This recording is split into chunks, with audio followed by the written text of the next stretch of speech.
Hello again and welcome to the next version of the ITESOFT Inside of You. My name's Alan Brown. We have been talking around the top 5 things to understand about AP processing and matching. Week 1 we covered a little bit on how much time and money is spent on invoice matching. Week 2 we went through how do you currently match your supplier invoices and the impact that has.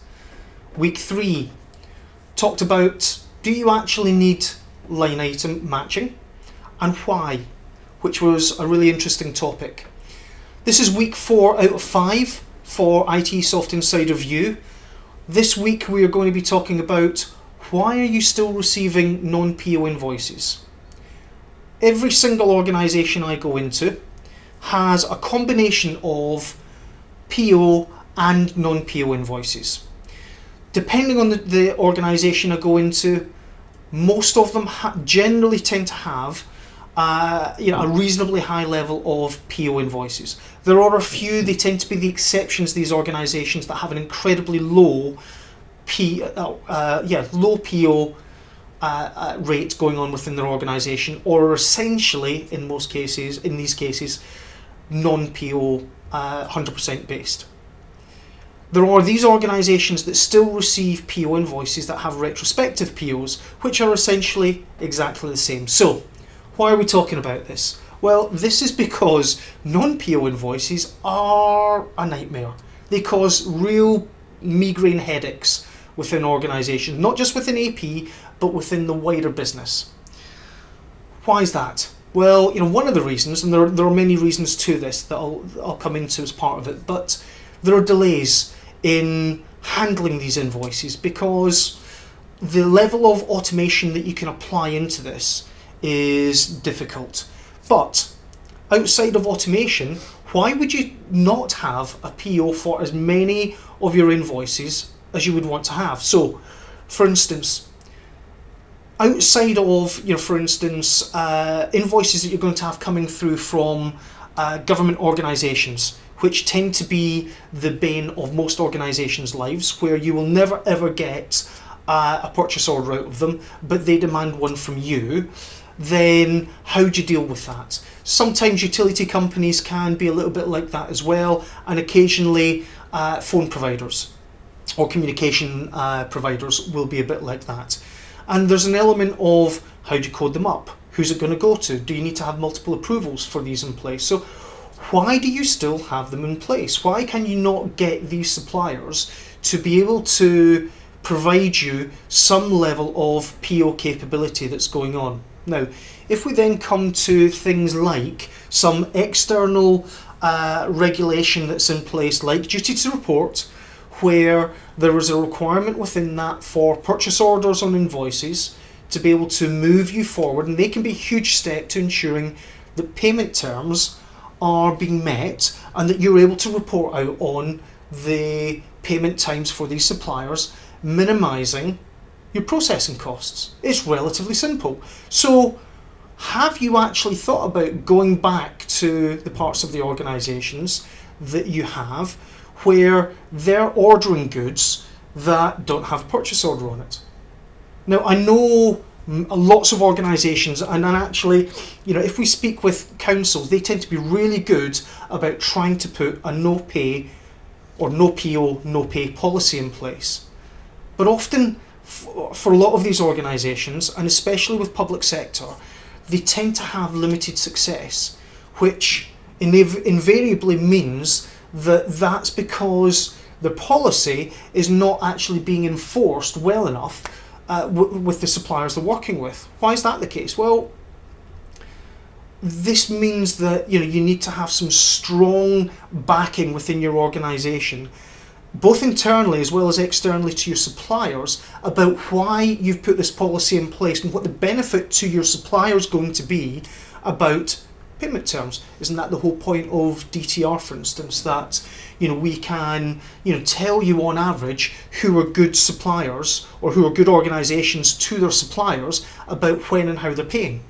And don't you want to know that you're going to be paid your money reasonably on time. There may be a few days delay, but going by a 50% delay or 100% delay on the payment terms that you have in place is not really good. So a question for you.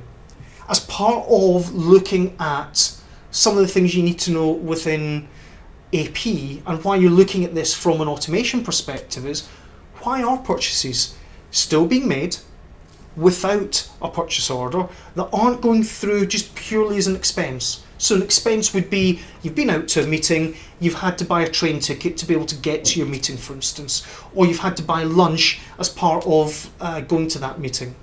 That's purely an expense. But we're now talking about, there are items that are being purchased that are going through without a purchase order that should actually be going through in a purchase order.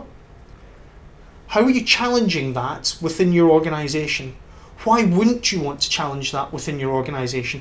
Would your chief financial officer or your finance controller want that information to come through so they understand what the liabilities are? Because you're still essentially duty bound to pay that invoice unless you can prove that it's not for you or it's fraudulent in some way. So, this is something to push back on so that you can then build it into a business case, because this is an important element that you're going to be looking at. Now, there is an element to this where it's not all going to be external. So in terms of your culprit in this case may not be external. Now, you may have a supplier who sends through an invoice without the purchase order on it, where they actually supplied that by the business in the first place. So if the business isn't creating the purchase orders, then how do you enforce that internally? Is that part of where the policy breakdown is, that your supplier may not know, or because he's not provided that, he's grateful for the business and therefore is taking the business and providing you the goods or services that you've asked for, but is then not providing a purchase order for what he's sending into you because he's not getting that from the business? Being able to, so looking at that retrospectively, if you're then engaging with suppliers on this about not accepting orders from your organisation unless they have a purchase order on them, is a really great way that you can get huge results relatively easily from these suppliers, because fundamentally they want to be able to know that they're going to get paid. They want to know that you've already pre-allocated the money for that invoice before the goods have even been delivered to them. So this is something that suppliers normally get on board with relatively easily when you're having meaningful conversations with them. And it also means that you're having more dialogue with them, so you're therefore having a better conversation, and it just helps mean that when it comes to potential problems with the supplier or renegotiation of contract, life is just so much simpler because you know who you're speaking with and why. How often have you, as the customer who's receiving these goods, or the AP or finance team, actually spoken with your suppliers about the benefits of why you want to have as much as you can PO based? Have you, as part of that conversation, or maybe even as a separate conversation, even spoken with them about easier ways of being able to work together? Now, I mentioned last week about supplier portals and line items.